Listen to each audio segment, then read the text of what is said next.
but I'm not seeing. No, it's on YouTube. Hello, everybody. There we go. All right.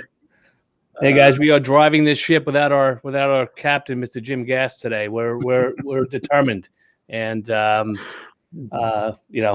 couldn't make it today, so he asked us to take over and keep our schedule intact here. So today's discussion on the reboot is risk compliances every business needs.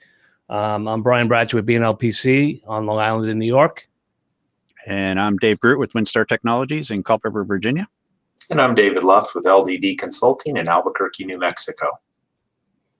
All right, guys. So topic today, risk compliances, which covers a vast majority of different topics and from security to there's just a myriad of different topics that fall under that. So David, you want to take a stab and discuss some of the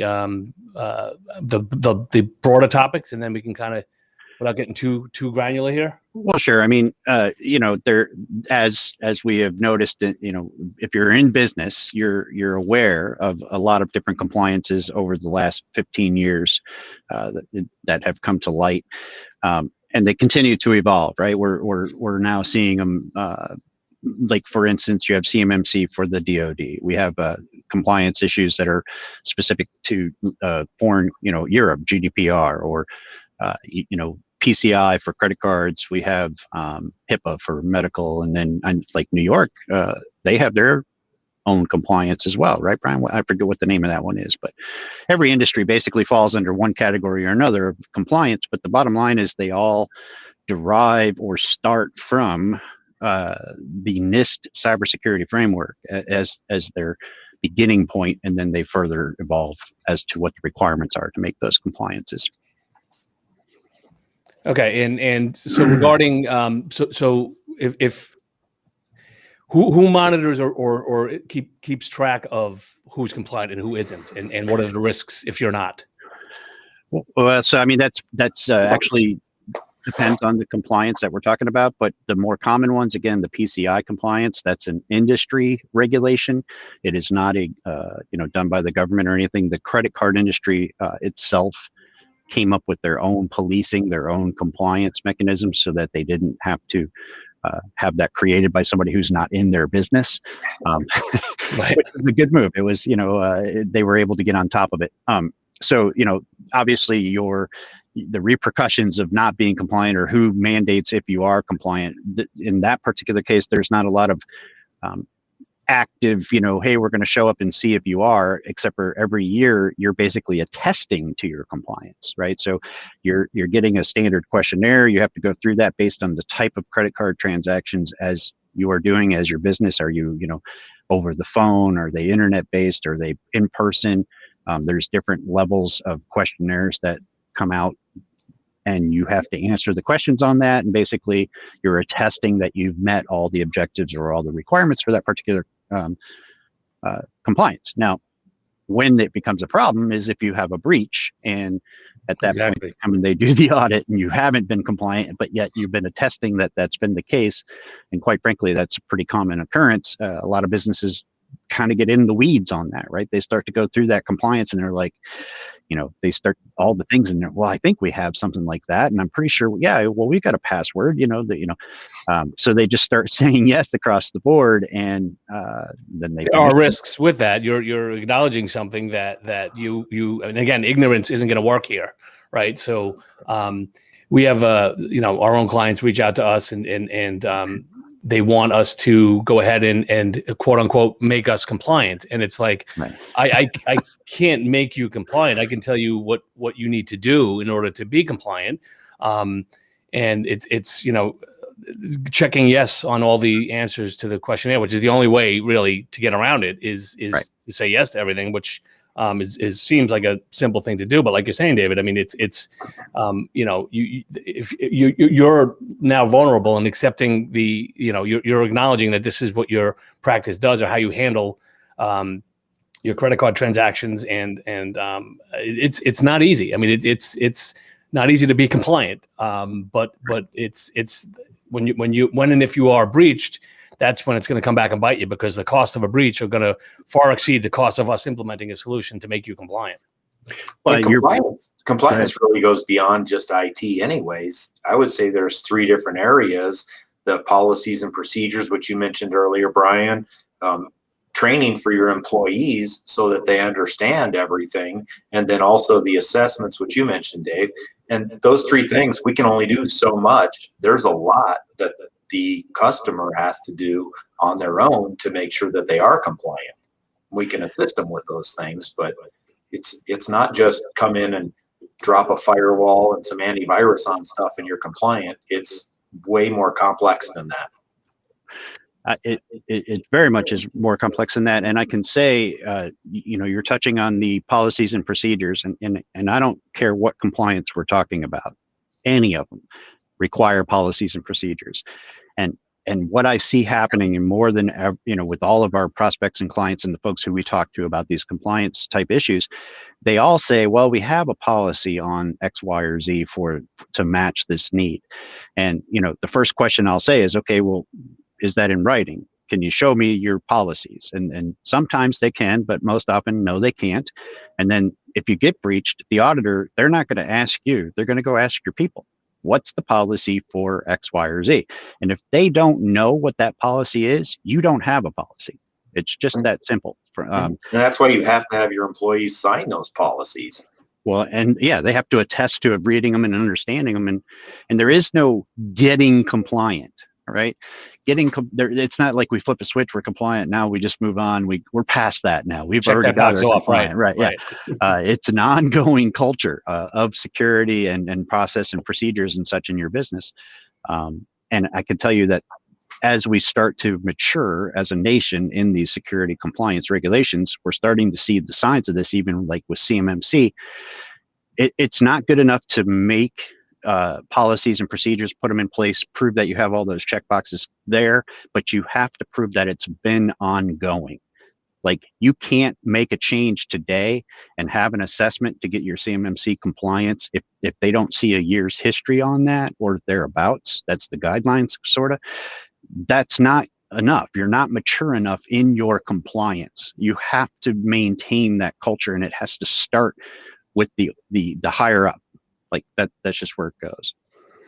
Interesting. Yeah. I mean, we did an audit for a credit union.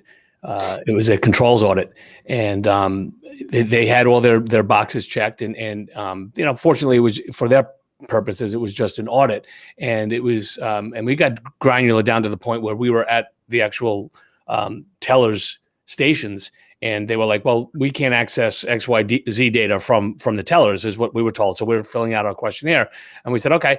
I said, show me. And they said, show you what? I said, well, show me that you can't access it from this teller machine. And they said, well, you can't. I said, okay, all I'm asking is to show me that you can't do that. So sure enough, we went to a teller, went on their machine, and they, boom, opened it up, and they were like, oh, wow, that shouldn't happen. I said, again, this is just an audit. Nothing's being reported. I said, this is why you need to fix this, and then we'll come back in 6 months and revisit it and re-audit. But and again, that could have been, and I kind of let them know that part of this process is you really thought that this was the case. They couldn't access this data or data, however you want to say it. You can't access this, but somebody somewhere made a change, made a controls change to something that allowed this to happen. And that's, more importantly, the fact that you don't have that documented is just as big of an issue as the fact that they can access it is how did that happen? So yeah, change management is a big part of that whole documentation process. And the truth is, for most small businesses, I mean, that's a pretty daunting task to take on, like to just get to the point of having all these things and then training our people and then keeping them updated according to the times and the needs. I mean, like, think about this. All these businesses that were compliant. Let's say they were following the process and they had their policies and procedures. Then COVID hit. And the next thing you know, they're no longer in the office. They're working in a dispersed work form. Did they update their policies and procedures for home working? No, I promise you they didn't, because they were reacting at that point in time, right? They were like, oh my gosh, we got to keep our business alive. And that's where they get you. The hackers didn't take a holiday, right? They're still trying to do a breach every which way. I think they got busier, if anything, right? That's right. a bigger targets, bigger audience. We've seen a huge uptick in that. Absolutely. So, some of the things we try to cover with clients and prospects is and we mentioned it earlier, is internal policies and procedures, right? So you every business should have an incident response plan, a cybersecurity plan, an acceptable use policy for your network. And some of this stuff can kind of coexist along with your handbook, but there's things that taken for granted. I mean, it's I don't want to say easy, but having these plans and policies in place can help minimize any risk or exposure that you have, because you're following something documented that's been vetted and tested. So an incident response plan is one of those ones that we look at, and depending on the size of the organization and the procedures that they have, that's for those of you that don't know, an incident response plan is simply, how do we respond to an incident? Like, and that could be a virus, it can be malware, ransomware, it could be a shutdown of the building, natural disaster, anything. So it's not specific to one event, but how do you respond to that? And with a plan in place, you have levels 1, 2, and 3 of the incident. This is a severity 1, severity 2, severity 3, and then you kind of go through that flow chart and follow the process to remedy the situation, and then go ahead and write up your postmortem of the event and circle back and make changes. Like David Groot was saying, it's not set it and forget it. You have the policy in place. That's not you're not abstained from any incidents, and again, there's going to be changes to it. It's not the policy exists, so we're good. No, policy exists, so you have a foundation that you can work off of and help mitigate risk down the road. And again, those incident response plans, those are way bigger than just IT. And people are thinking, how fast can you get my server up? But you need to be able to contact your vendors to tell them, hey, we move locations, ship stuff here.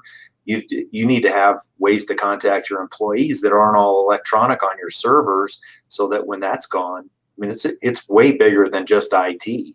Yeah, I mean, they could include, the office is inaccessible. There's a call tree that's established, so that this executive admin is calling these 20 people to let them know this is how you're going to work today, or this is what you're going to do. But and with it defined like that, they do need to be reviewed. I would say at least twice a year. I don't know, just to make sure that there's no changes in personnel or staffing. But they need to be they're evolving and changing. But without IT, I mean, personnel call trees, stuff like that. When do you, depending on the severity of the incident, do you involve your attorneys, law enforcement? If there's any ransom demanded, it's stuff that, listen, no one wants to think about, but if you have that in place, and that's what we try to help our clients with, and even from a marketing perspective to our prospects, that just having these in place is takes the burden off of just a complete 100% reactive scenario, which can be a nightmare, because that however that's handled can be catastrophic to your business if it's handled incorrectly. Well, when that happens, it's crisis mode, right? Nobody's thinking clearly, and if you don't have that plan in place and you haven't gone through those steps in a column, it's kind of like, we see this everywhere, right? Professional football or even school or what, they practice, and then if they practice well, they play well, right? It becomes automatic. It's just muscle memory. But yeah, I mean, when is it that we declare it a breach? When is it that I call my insurance company? When is it that I call the attorney? Who is going to do that? Who's responsible in the organization to talk to the media if it's a big enough breach? What does an employee sitting at their desk do the minute they realize that their files are now encrypted? What's the process? What's that first step? Who do I notify? What do I do? When you're in panic mode, you're not going to think through those things. You need to just know.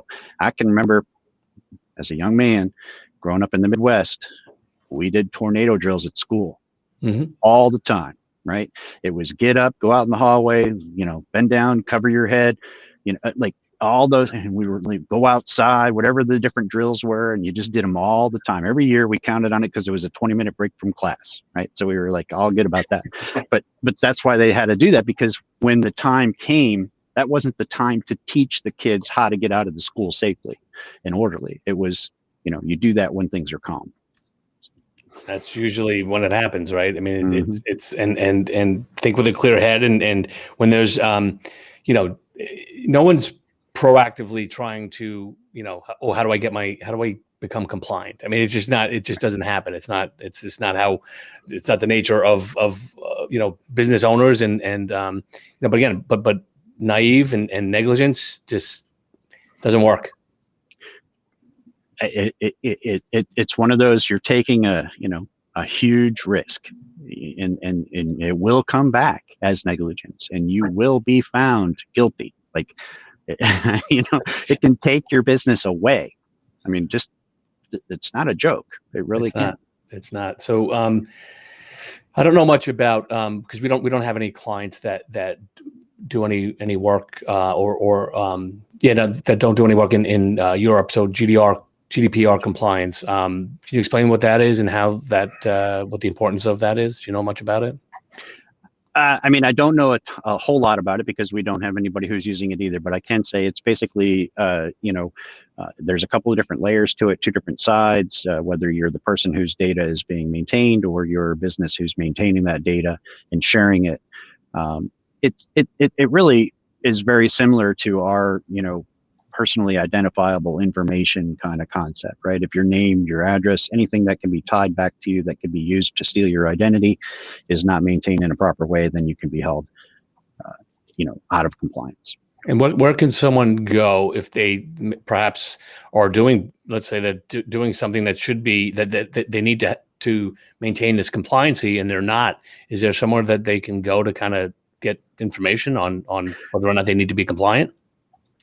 I mean, certainly, the easy answer to that is just to jump on the web and do a quick search.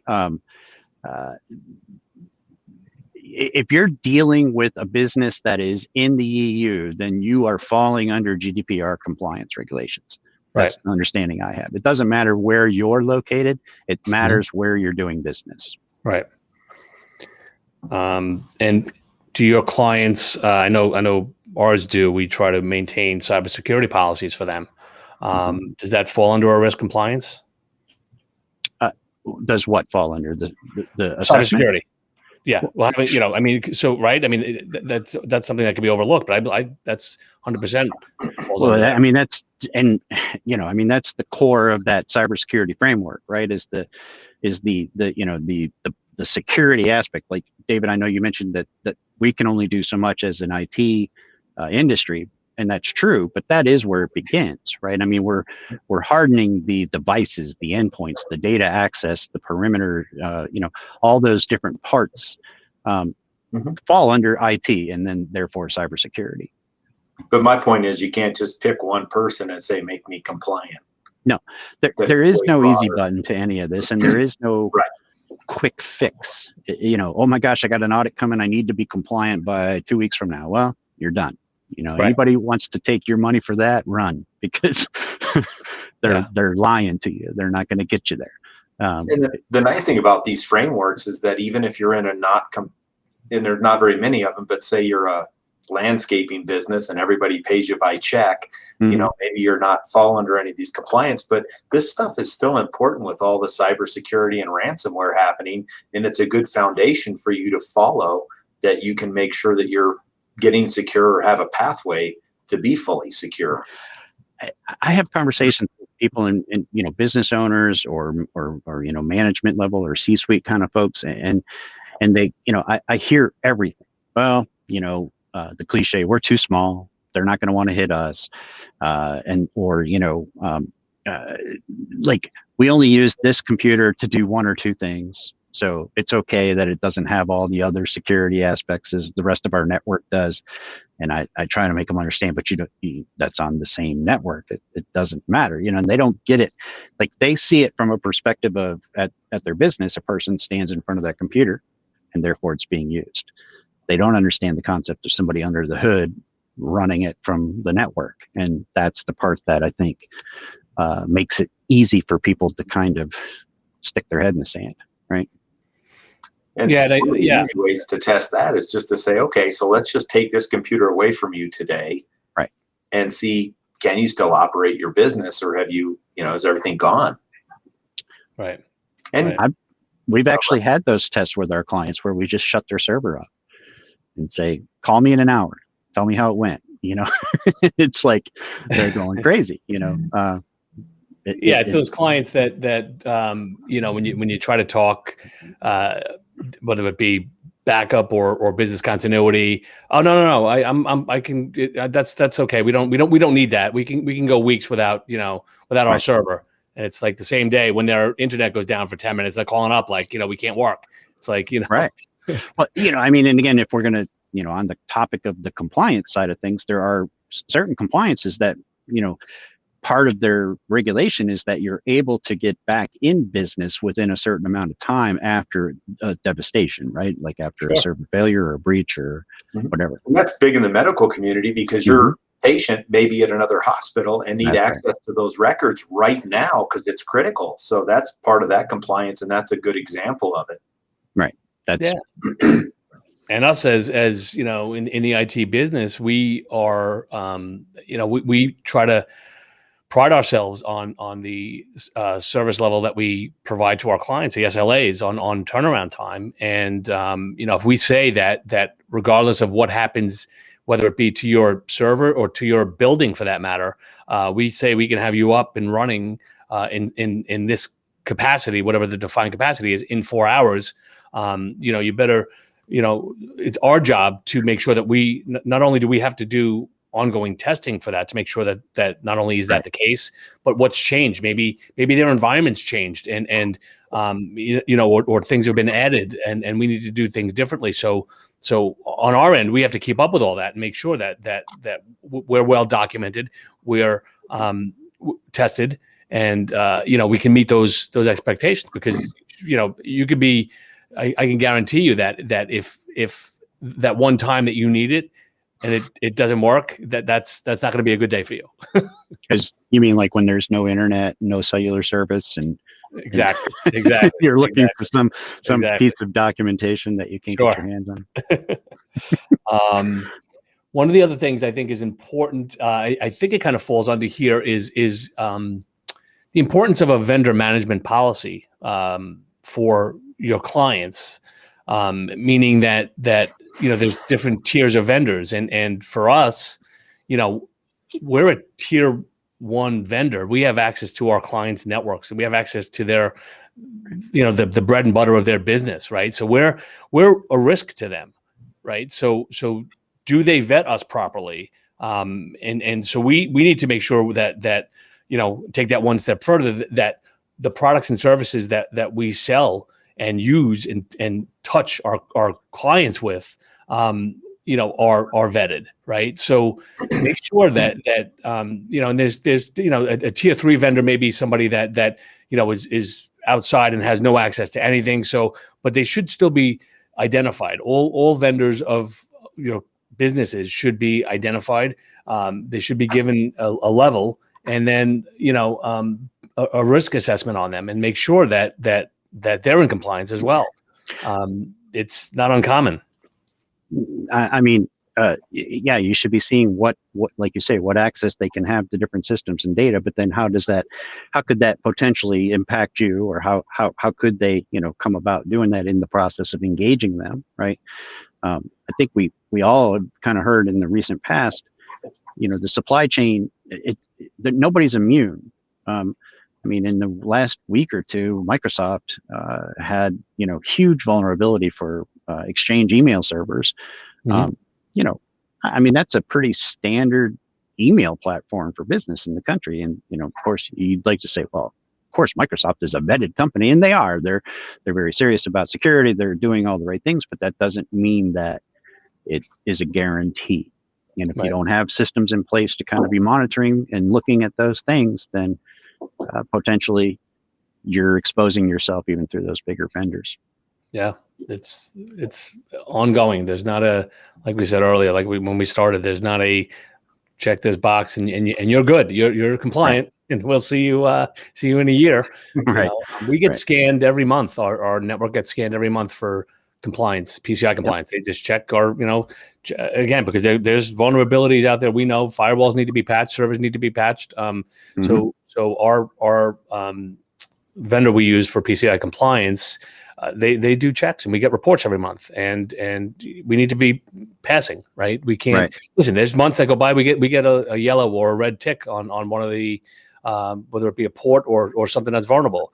We identify it, we fix it, we document it, and again, it's stuff that it's very easy to not do this as a business owner because there's work involved, right? And that's kind of we try to help our clients with this stuff, but again, it's a difficult conversation because, like you said earlier, make me PCI compliant. You know what? That's hours of time. That's hours of not only time of us going through, but now actually implementing. It may cost you $5,000 for me to review and look through all this, but it may cost you $20,000 to implement because you need X, Y, and Z licenses and access and all this other stuff, and it's a burden.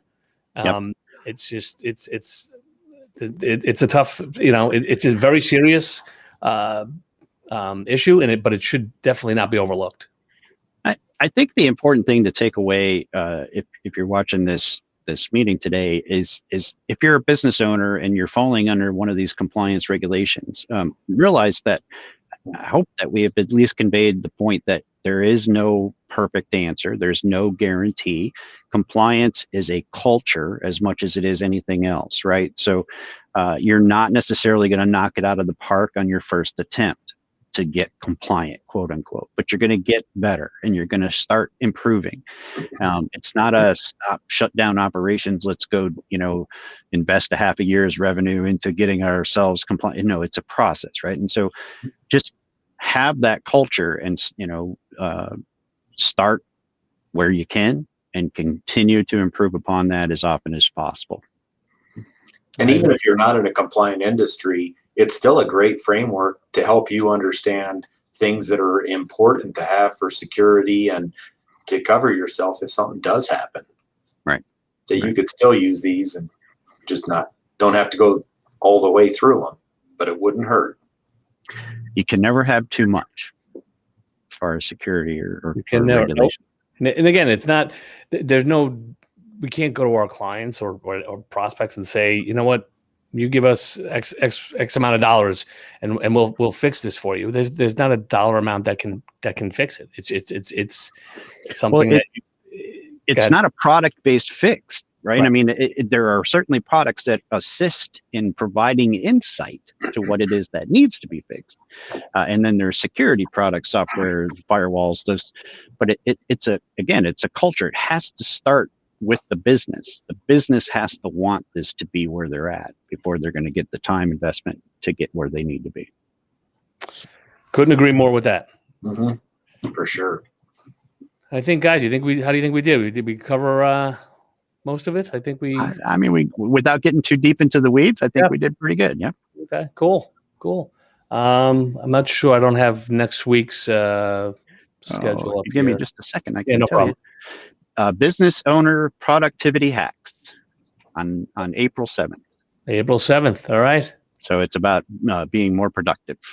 Sounds good. Ways for business owners to be more productive. I think we could all use a little insight on that, right? All right, guys. If nothing else, we'll enjoy the rest of the day. All right. Thanks. You guys have a good day. See you guys. See you later, everybody. Bye. Appreciate everybody that showed up.